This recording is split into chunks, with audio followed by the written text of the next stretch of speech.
Hello students, আশা করি প্রত্যেকে খুব ভালো রয়েছো। আজকে আমাদের আলোচনার বিষয় হলো সপ্তম শ্রেণী প্রথম পর্যায়ক্রমিক মূল্যায়ন বাংলার বেশ কিছু কোশ্চেন অ্যান্সার আমরা আলোচনা করব ভিডিওতে, যেগুলো তোমাদের ফার্স্ট ইউনিট টেস্টের জন্য কিন্তু খুব গুরুত্বপূর্ণ। তো অবশ্যই প্রত্যেকে স্কিপ না করে ভিডিওটা পুরোপুরি দেখবে, আর যারা চ্যানেলে নতুন অবশ্যই কিন্তু চ্যানেলটিকে সাবস্ক্রাইব করে রাখবে পরবর্তী ভিডিওগুলো দেখার জন্য। তো চলো আজকের আলোচনাটা শুরু করা যাক। দেখো, তোমাদের ফার্স্ট ইউনিট টেস্ট বাংলা কেন, প্রতিটা সাবজেক্টেরই তোমাদের পরীক্ষা হবে কিন্তু 15 মার্কসে, ঠিক আছে? 15 মার্কসে পরীক্ষা হবে। তো তোমাদের নাম্বারগুলো কিভাবে ভাগ করা থাকবে সেটা অবশ্যই তোমরা দেখে নাও এই ভিডিওতে। তো চলো আলোচনাটা শুরু করছি। দেখো, ফার্স্টেই 1 নম্বরে থাকবে হচ্ছে সঠিক উত্তরটি বেছে নিয়ে লেখো। যে কোনো একটা করতে হবে আমাদেরকে, 1 নাম্বার থাকবে। কি বলেছে? পাগলা গণেশ একটি কল্পবিজ্ঞান, বিজ্ঞান না রূপকথা বিষয়ক গল্প। তাহলে পাগলা গণেশ একটি হচ্ছে কল্পবিজ্ঞান বিষয়ক গল্প। নেক্সট বলেছে অয়েল পেন্টিং বলতে বোঝায় জল রঙে আঁকা ছবি, মোম রঙে আঁকা ছবি না তেল রঙে আঁকা ছবি। তাহলে অয়েল পেন্টিং বলতে কি বোঝায়? না তেল রঙে আঁকা ছবি। নেক্সট চলে আসছি আমরা 2 নম্বরে। দেখো কি আছে? অতি সংক্ষেপে উত্তর দাও, যে কোনো একটা করতে হবে, 1 নাম্বার থাকবে, ঠিক আছে? ফার্স্ট কোশ্চেন কি বলছে? গণেশ তাদের মুখশ্রী ভুলে গেছে। কাদের মুখশ্রী গণেশ ভুলে গেছে? তো উত্তরে আমরা লিখব প্রায় 100 বছর গণেশ তার সন্তানদের দেখেনি, তাই তাদের মুখশ্রী সে ভুলে গেছে। নেক্সট কোশ্চেন বলেছে কুতুব মিনার নামটি কার নাম অনুসারে রাখা হয়েছে?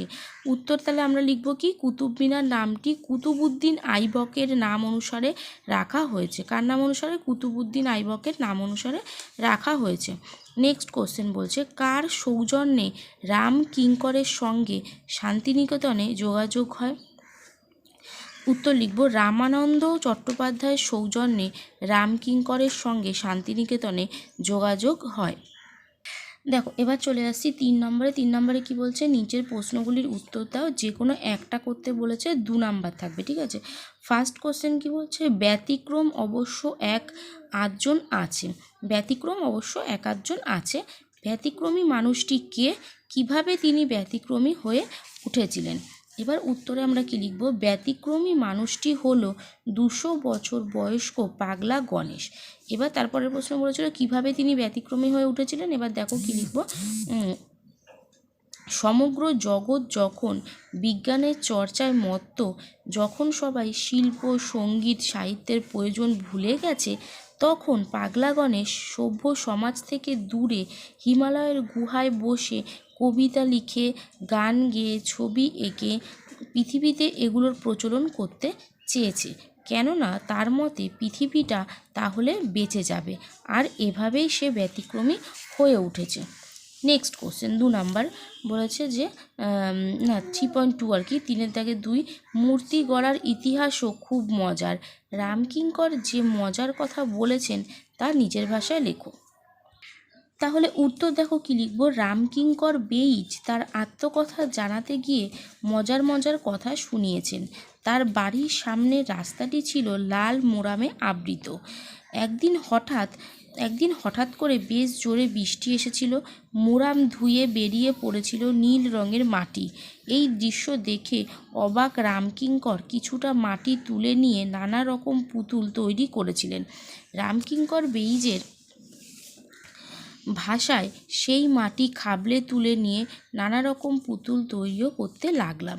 এভাবে মজার ভেতর দিয়ে শুরু হয়েছিল রামকিঙ্করের পুতুল গড়ার কাজ। এবার চলে আসি 3.3 নাম্বার কোশ্চেনে। বলছে কুতুব পাঁচতলার মিনার। কুতুব মিনার সম্পর্কে এই মন্তব্যটি বিশ্লেষণ করো। অ্যান্সার লিখব। দেখো, সৈয়দ মুস্তাফা আলী কুতুব মিনার দেখে বিস্মিত হয়েছেন। এই মিনার হলো পৃথিবীর সর্বশ্রেষ্ঠ মিনার। লেখক জানিয়েছেন এর পূর্ববর্তী নিদর্শন এদেশে নেই, ইরান পুরাণেও নেই। মিনারের ক্ষেত্রে কুতুব প্রথম এবং শেষ এক্সপেরিমেন্ট। এই মিনারের 5টি তল বড় বিচিত্র। যেমন 1 হচ্ছে প্রথম তলাতে আছে নানা সাজানো নকশা, 2 হচ্ছে দ্বিতীয় তলাতে আছে শুধু বাঁশি, 3 নম্বর হচ্ছে তৃতীয় তলাতে শুধু কোণ, 4 নম্বর বলেছে চতুর্থ ও পঞ্চম তলাতে কী ছিল তার জানার উপায় নেই, কেননা বজ্রাঘাতে সে দুটো ভেঙে যায়। ফিরোজ শাহ তুগলক ও সিকন্দর লোদি এই মিনারটি চতুর্থ ও পঞ্চম তলাটি মেরামত করেন। এই মিনারের সৌন্দর্য আজও বিশ্ববাসীর বিস্ময়ের উদ্রেক করে। এরপর দেখো চলে আসছি 4 নম্বরে কি বলছে, সঠিক উত্তরটি বেছে নিয়ে লেখো, যে কোনো একটা করতে হবে 1 নাম্বার। ফার্স্ট বলেছে কোকনদ শব্দের অর্থ হলো লাল পদ্ম, নীলপদ্ম না সাদা পদ্ম, তাহলে কোকনদ শব্দের অর্থ হচ্ছে লাল পদ্ম। নেক্সট বলেছে পাখি সব করে রব রাতি পোহাইল কবিতাটির কবি হলেন মদনমোহন তর্কালঙ্কার না মধুসূদন দত্ত না মৃদুল দাশগুপ্ত, তাহলে পাখি সব করে রব এটা হচ্ছে মদনমোহন তর্কালঙ্কার। নেক্সট 5 নম্বর চলে আসছি, অতি সংক্ষেপে উত্তর দাও, যে কোনো একটা করতে বলেছে। 1 নাম্বার বলেছে যে my native land good night, উক্তিটি কার? এটা হবে বাইরনের।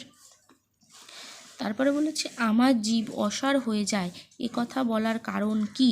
উত্তর লিখব কবি রবীন্দ্রনাথ ঠাকুর বলেছিলেন মাতৃভাষা মাতৃদুগ্ধ সম, সেই ভাষায় কথা বলতে না পারলে কবি কষ্ট পান, সেই জন্য তিনি বোঝাতে চেয়েছেন তার জীব যেন অসার হয়ে যায়।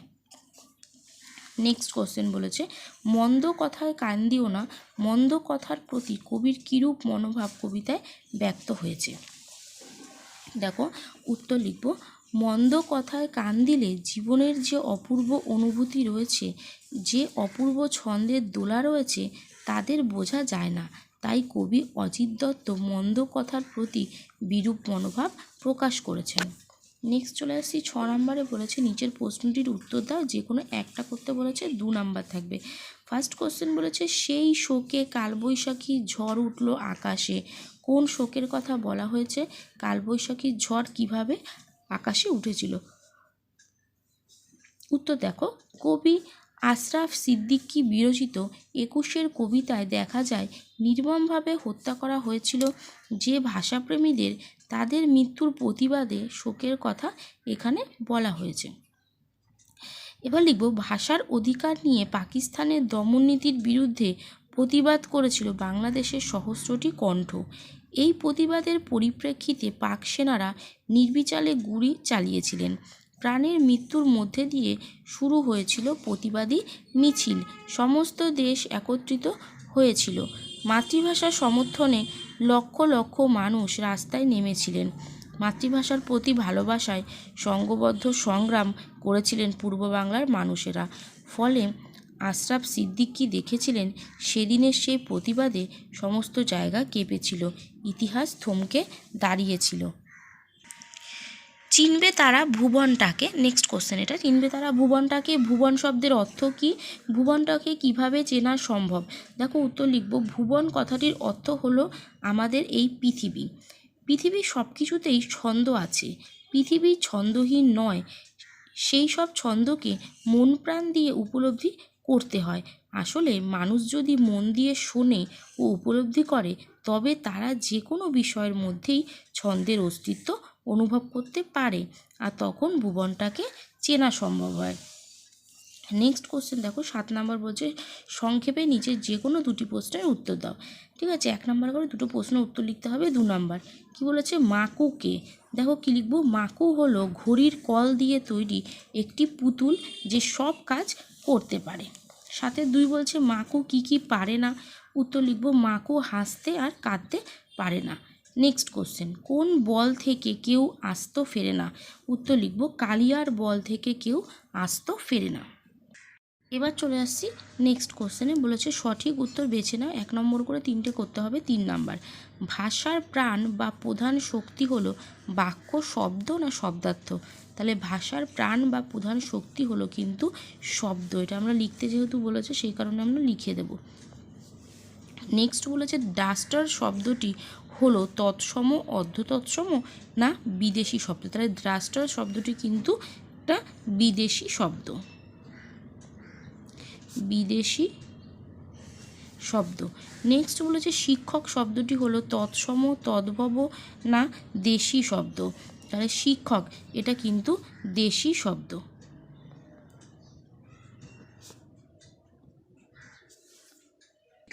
নেক্সট কোশ্চেন বলেছে 9 নম্বর নিচের প্রশ্ন দুটির উত্তর দাও। 1 নম্বর করে 2টো করতে হবে। 2 নম্বর অর্ধতৎসম বা ভগ্ন তৎসম শব্দ কাকে বলে? উত্তর লিখব, যে সকল তৎসম শব্দ কিছুটা বিকৃতভাবে পরিবর্তিত হয়ে বাংলাতে এসেছে সেই সকল শব্দগুলিকে অর্ধ তৎসম বা ভগ্ন তৎসম শব্দ বলে। নেক্সট কোশ্চেন বলেছে, মিশ্র শব্দ বা সংকর শব্দ কাকে বলে?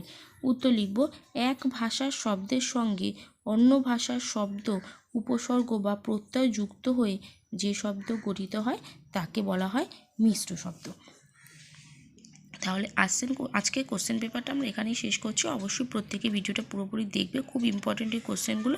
তো আশা করি তোমাদের ভালো লাগবে। প্রত্যেকে অবশ্যই ভিডিওটা লাইক করে, যারা চ্যানেলটিতে নতুন অবশ্যই সাবস্ক্রাইব করে রাখবে।